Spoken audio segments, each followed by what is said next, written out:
Muy buenas tardes con todos. El día de hoy desarrollaremos el esquema enumerativo. Como tesis tenemos, se debería aprobar la muerte civil, funcionarios y a servidores públicos involucrados en temas de corrupción. Como punto número uno tenemos la introducción. Como 1.1 tenemos la contextualización del tema. En el periodo de octubre del año 2019 y marzo del 2020, un 73.1% señaló no confiar en el Ministerio Público. Un 82.3% desconfía en el Poder Judicial. Un 72.1% manifiesta no confiar en la Procuraduría Anticorrupción. Y un 66.6% dice no confiar en la Comisión de Alto Nivel Anticorrupción, según la INEI en el año 2020. Como 1.2 tenemos la controversia. ¿Se debería aprobar o no la muerte civil ante la corrupción?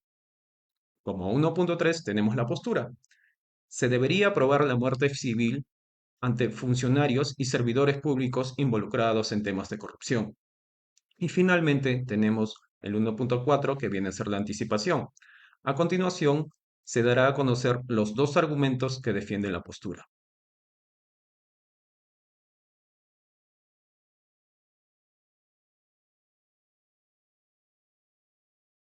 Siguiendo con el esquema numérico, hablaremos del segundo punto, la primera idea principal. Esta está formada por nuestra tesis y el primer argumento, extraído de la fuente número uno y, a su vez, perteneciente a Castillo B, que dice así: falta de eficiencia en el poder judicial contra los líderes corruptos. Esto, sintetizado, se podría decir que es cierto, pero no, necesitamos más. Necesitamos una estructura sólida de un tema que es serio, como el de ahora. Por ello, hemos implementado tres ideas secundarias, y las cuales tendrán un formato. Serán dos ideas terciarias. La primera será un ejemplo y la segunda será una opinión de nosotros como equipo. Empecemos. La primera dice así: casi el 97% de los delitos tipificados como de corrupción quedan impunes en el Perú. Para dar un ejemplo, voy a citar al Instituto de Defensa Legal. Un día dijo: el fiscal Uriel Terán estaría socavando un caso que tenía sólidos cimientos probatorios contra Emma Benavides. A ver, el artículo habla sobre una acusación de Patricia Benavides, fiscala de la Nación del Perú, que removió a una jueza, la cual estaba a cargo de una investigación en contra de su hermana, Emma Benavides, por actos de corrupción. Deduciendo nuestro equipo, pues bueno, pensamos que lo hizo por su hermana, familiar, y también para limpiar su nombre, porque es alguien, pues, de mucho poder. Ahora, siguiendo, es la segunda idea, dice así: neutralidad al atentar contra la prosperidad del Perú. Bueno, para dar el siguiente ejemplo, voy a citar a un instituto de una universidad muy prestigiosa, el cual es el Instituto de Democracia y Derechos Humanos de la Pontificada Universidad Católica del Perú. Esto se dijo en 2020 y dice así: Keiko Fujimori también habría recibido 3.650.000 dólares en efectivo para la campaña de 2011. A ver, el artículo habla sobre algo conocido por los peruanos, sobre el caso de Odebrecht, que bueno, se dice que Odebrecht prestó dinero ilícito a Keiko Fujimori para pues hacer su campaña. Nosotros como grupo pues deducimos que si es que Keiko hubiese llegado a la presidencia, pues ese dinero debe devolverse. Y no creo que lo haga de una forma pues digamos un poco legal. Nos hubiese dejado una deuda externa en nuestro país, y una muy grande. Ahora, siguiendo. El siguiente caso se basa en las pérdidas de vida como consecuencia de la corrupción. Y este es fuerte. Ahora, de nuevo, tendré que citar al Instituto de Democracia y Derechos Humanos de la Pontificada Universidad Católica del Perú.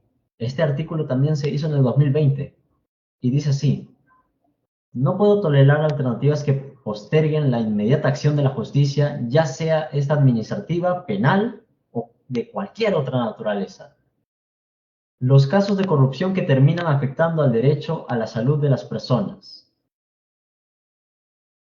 Pues bueno, este artículo fue empleado por un alto cargo en lo que viene siendo fiscalía.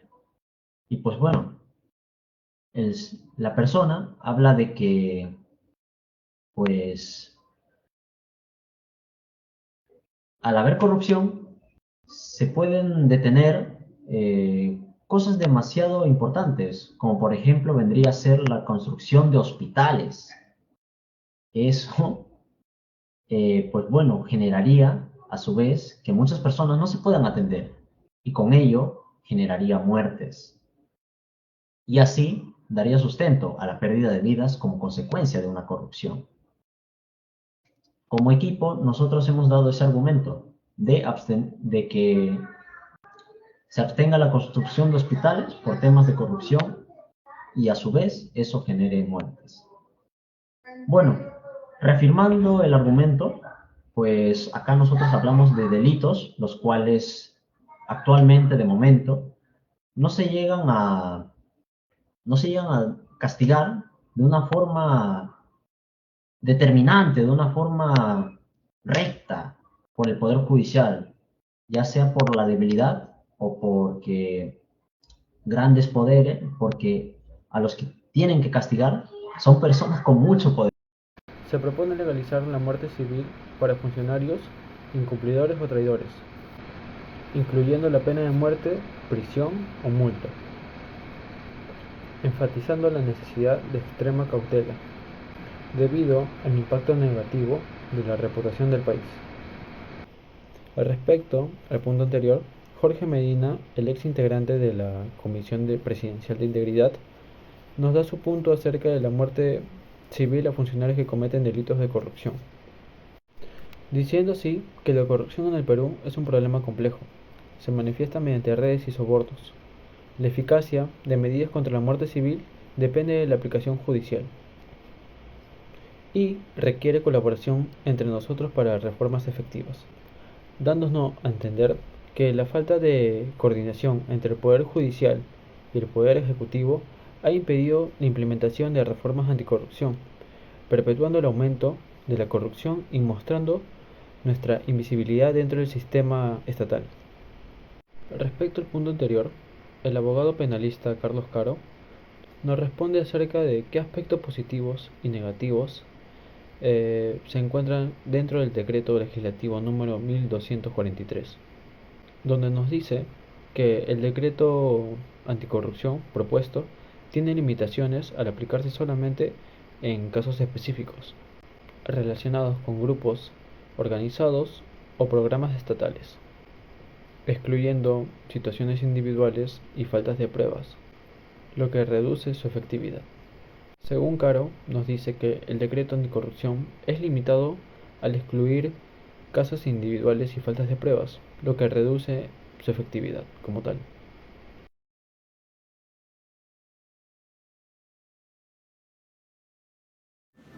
Para terminar, tenemos el cierre del texto. El conector del cierre sería en conclusión. Reiteración de la tesis. La pena de muerte civil es la solución a la debilidad del poder judicial verdadero ante la corrupción.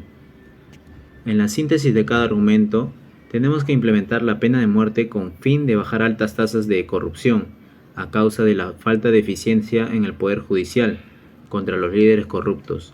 Asimismo, la legalización de la muerte civil para los funcionarios en nuestra nación se propone como medida punitiva, ya que el incumplimiento de sus responsabilidades o la alta traición no debería presentarse. En la estrategia de cierre, se dejará arruinar el futuro del país y sus integrantes por la falta de autoridad ante la corrupción. Eso es todo del cierre del texto.